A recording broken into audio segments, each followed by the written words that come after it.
Ito guys, dahil kailangan natin ng 1.8 na resistor, hindi tayo nakabili, puro nabili natin yung na nakalimutan by lista. Ito guys, yung ituturo ko lang kapag kulang kayo ng resistor. Ito ay pag 1.8, kasi may mga tolerance naman yan na sinasabi, hindi naman talaga 1.8 yan. So kagaya nito is magsi-series, ito yung tawag ng series 1K at 820. So dapat ang lalabas nito is 2K. Sa ngayon, pag sineries natin yan, dahil may tolerance yan, abot pa yan sa kailangan natin. Tingnan nyo, 1,794. So ang kailangan natin is 2,000. 2K ba? 2K. So pwede na to.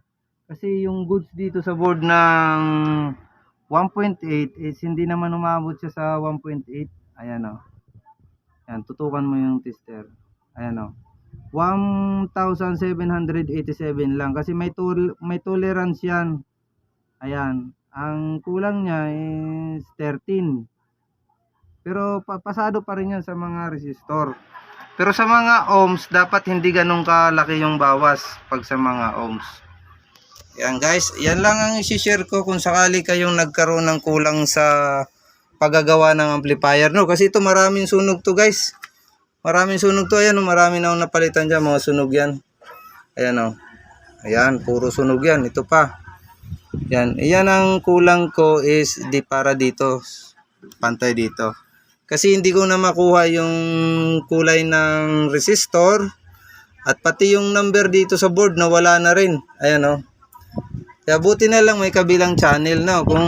Kung sunog lahat yung channel, no choice tayo. Bibili pa tayo ng diagram ng kagaya nitong model na Extreme para mabuo natin yung ganitong ampli. Pag ganito kasing klase na nasunog talaga yung pyesa, pati yung board na napagkakabitan kasi nandun yung data ng resistor, so no choice talaga, hindi na mabubuo. Pero ito sa ngayon, dito ako nagkuha sa kagaya niyan, itong goods na kabilang channel, mga nakabaklas yung pyesa kasi tiningnan ko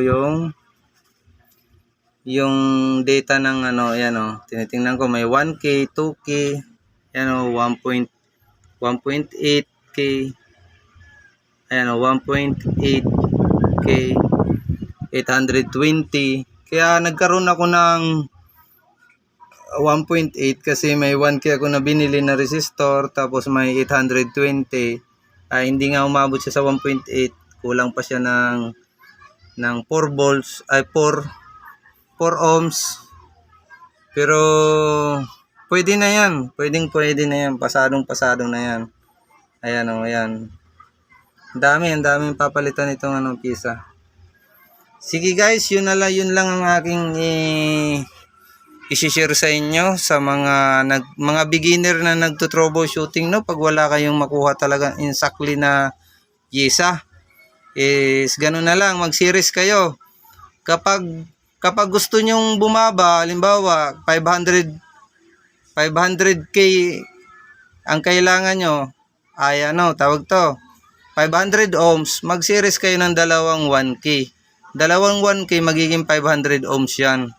Ganun lang, pag parallel kayo, pag parallel bababa yung pag series tataas yung ohms, yung tawag to, yung resistance. Kaya ganun.